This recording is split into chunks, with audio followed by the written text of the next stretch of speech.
Please welcome Rick Steves.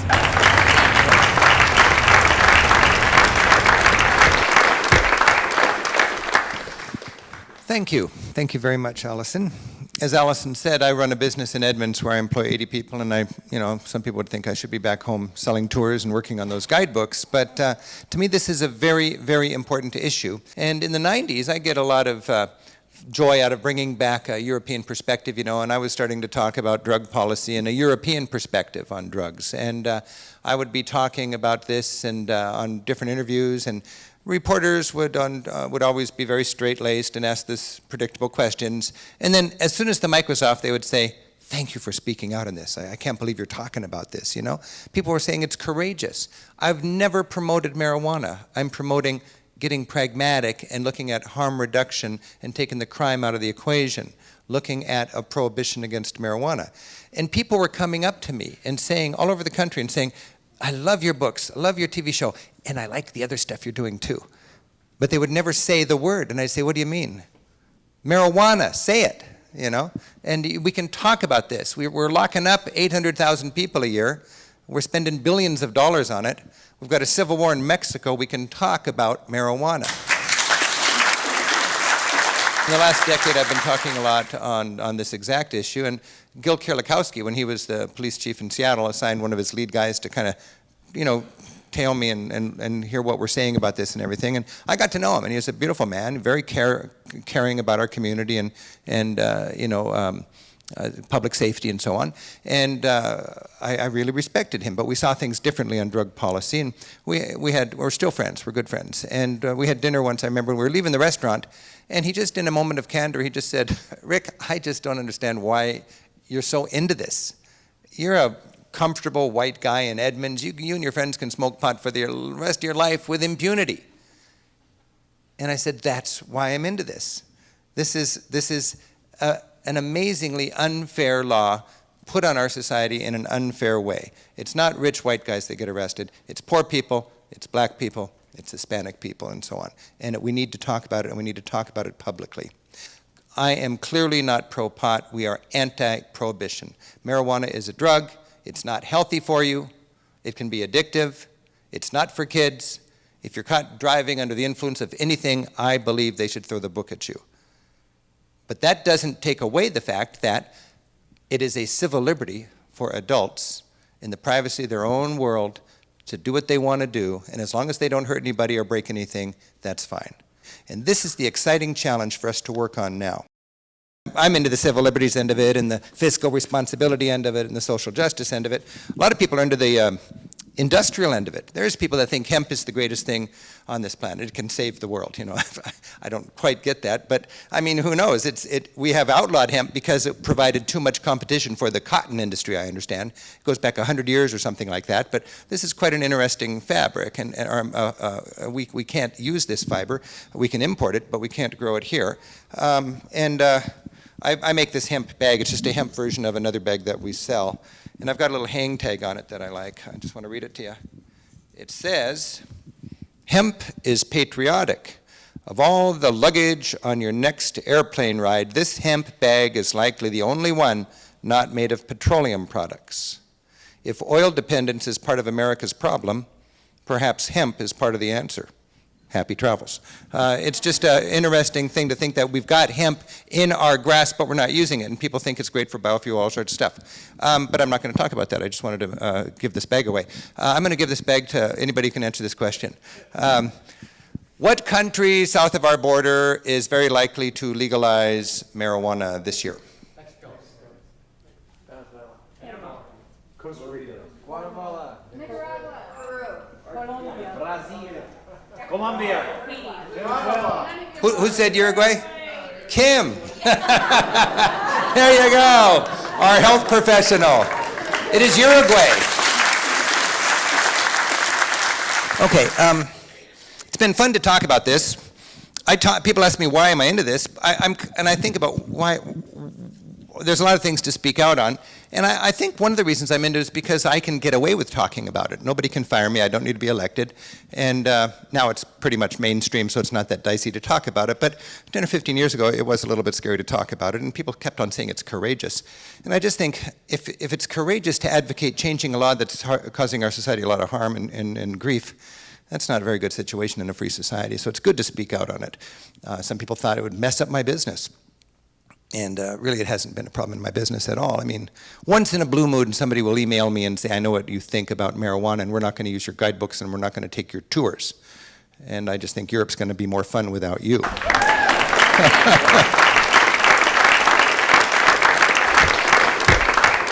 Okay, I-502, what is it? It's designed to legalize, tax, and regulate the purchase and use of marijuana as a recreational soft drug for people 21 and over. We are very concerned about public safety, and we are very tuned in to what the electorate in Washington can handle, really, and they're not comfortable with home grow, so we don't allow home grow. We're very concerned about the well-being of children, so we've got very strict conditions in there to keep it away from people under 21. The law does not change for people under 21. We're very concerned about safety on the road. We wouldn't get endorsement from law enforcement if we weren't. And we've got the enthusiastic endorsement of law enforcement. In King County, the sheriff has endorsed us, and his opponent has endorsed us even more. I mean, it's interesting who has endorsed this thing. And also balled into this is this exciting opportunity to take a huge and thriving black market that is enriching gangs and organized crime and taking that money and taxing the heck out of it and raising, by conservative, nonpartisan estimates by the budget office in Olympia, $500 million a year for our state. This is so pragmatic, so exciting, and you can make this case politically across the board. Conservative, liberal, libertarian, Democrat, Republican. This is just flat out smart law, fiscal responsibility, civil liberties, social justice, you name it. It just makes sense. The status quo in our society today is just chilling. We've spent $1 trillion on this war since Nixon declared it. It's a complete failure. We're arresting more people now than ever before, 800,000 a year, 90% of them for simple possession. 45% of all the drug arrests in this country are marijuana. 80,000 Americans are in prison today for marijuana offenses. There's 40,000 people that have died in Mexico, to a great extent because marijuana is illegal in the United States of America.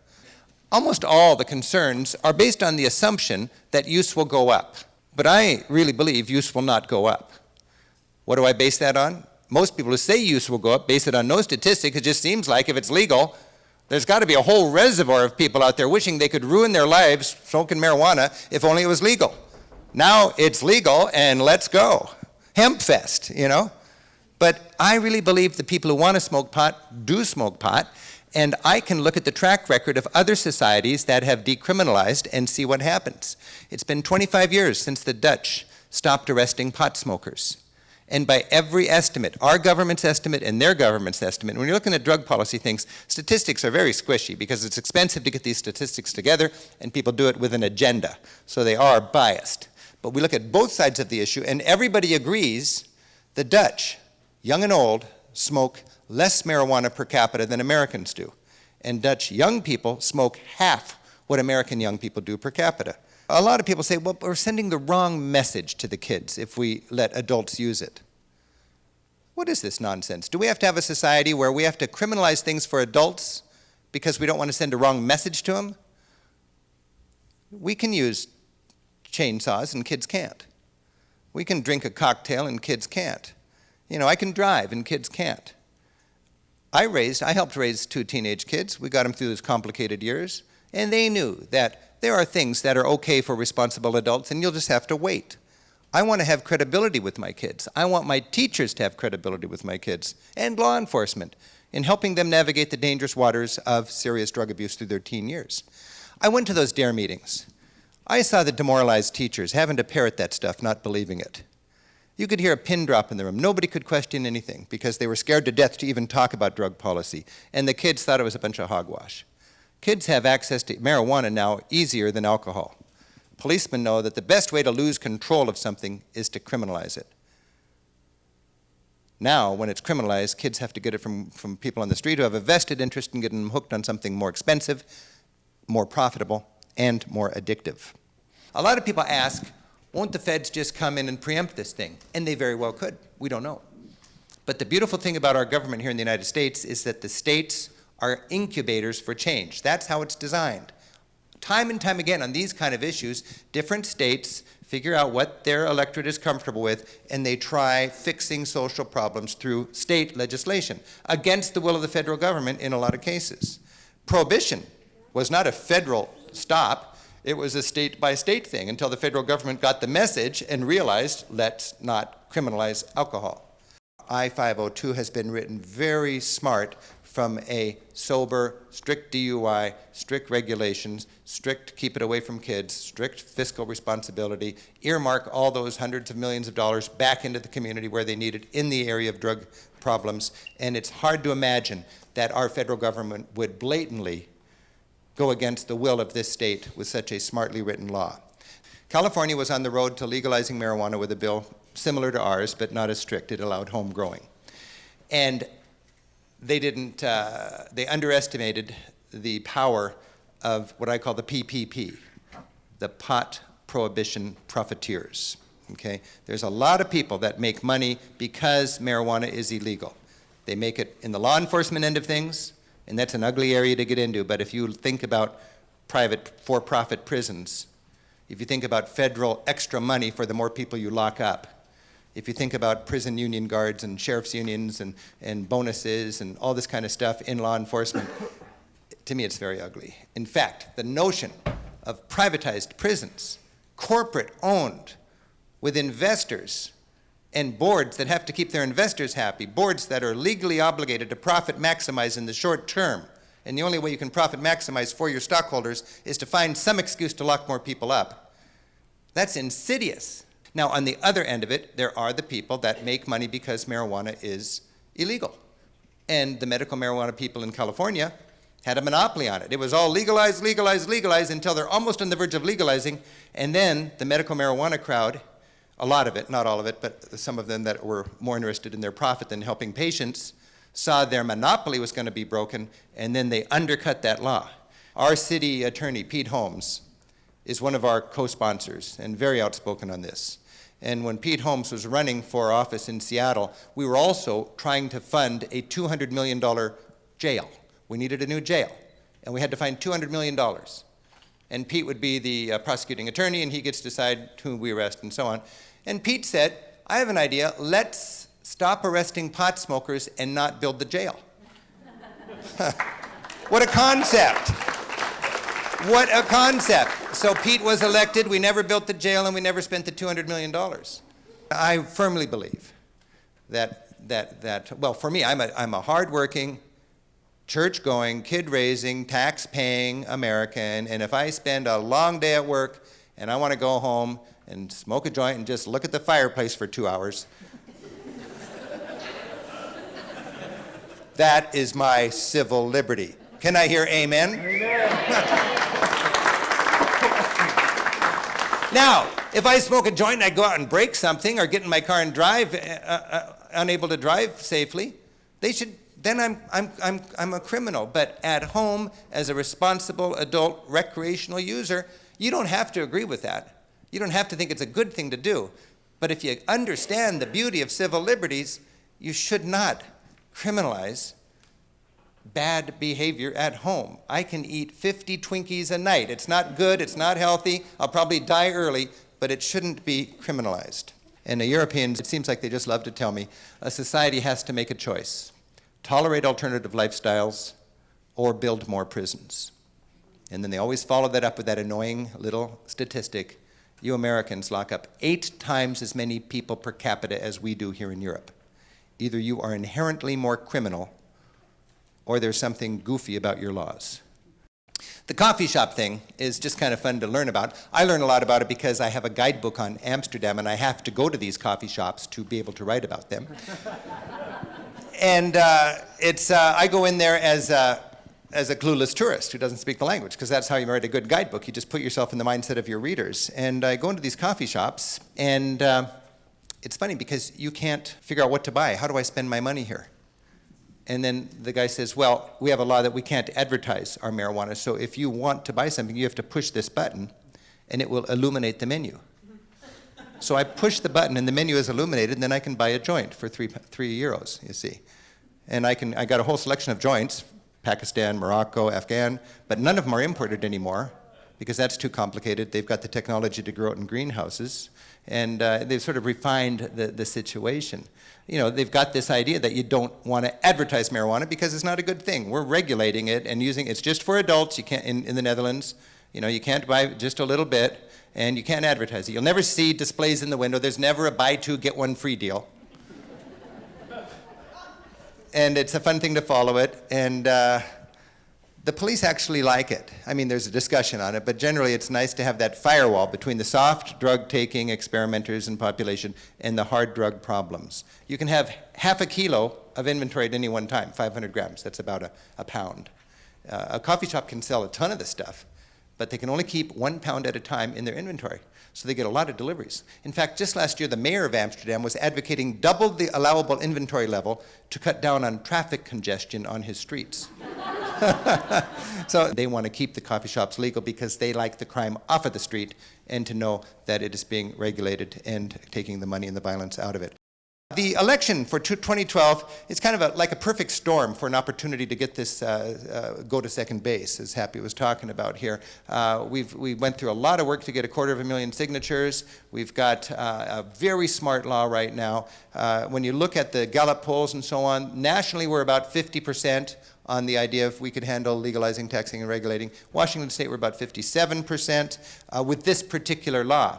Back in the 90s, there was a big interest in medical marijuana. The western states decided we want medical marijuana legal for our people that desperately need it. Legislators couldn't handle that. It was too dicey. And what you do is you have the initiative process to let the state do something that legislators don't want to touch. So California, Oregon, Washington, and Alaska were the first states to have medical marijuana. That was a long time ago. And now we've evolved where western states are also thinking, okay, we tried that, the sky didn't fall, maybe we can do another step in getting some sanity to our drug policy. Oregon, Colorado, and Washington have these initiatives going on. Colorado, pretty conservative, but they've got home grow. A lot of people here wish we had home grow, but we just didn't think our state is ready for that. So Colorado's trying for that, and they might have a little problem passing because of that issue. And Oregon is going more with the tomato approach, which is it's like anything that you could sell in the market, you know, and it's not quite that extreme, but they're much more pro-pot about their law, and it's very unlikely to pass. We've got no home grow, we've got strict DUI, we've got not under 21, we've got these kind of provisions for children and funding drug programs and so on, and that's a very measured approach and a very smart approach, and that's why we got law enforcement on our side. We were in Walla Walla yesterday, people were asking, well, what can I do? I think the most important thing to do is to learn about it. It's fun to be steep on the learning curve on something as important as this when there's so much misinformation out there, and then enjoy bringing it up in polite conversation. You're not pro-pot, you are pro-smart drug policy. You're recognizing the pain of a wrong-minded prohibition. Remember, I-502 is not about pot is good. It is prohibition is an expensive mistake. And it takes a courageous state to stand up. I bet 10 years from now we'll look back and this whole country will thank Washington for having it together enough to come to some common sense on this issue. When assessing it, please don't let people compare it to some utopian notion that we could be a drug-free society. There's never been a drug-free society in the history of humankind, and there never will be. You cannot just say no. Marijuana is here. The smart issue is how do we deal with it in a pragmatic, harm reduction way for the betterment of our society. And when we pass 502, I think finally we'll be beyond are you hard on drugs or soft on drugs, and together we can be smart on drugs. Thank you very much. Thank you.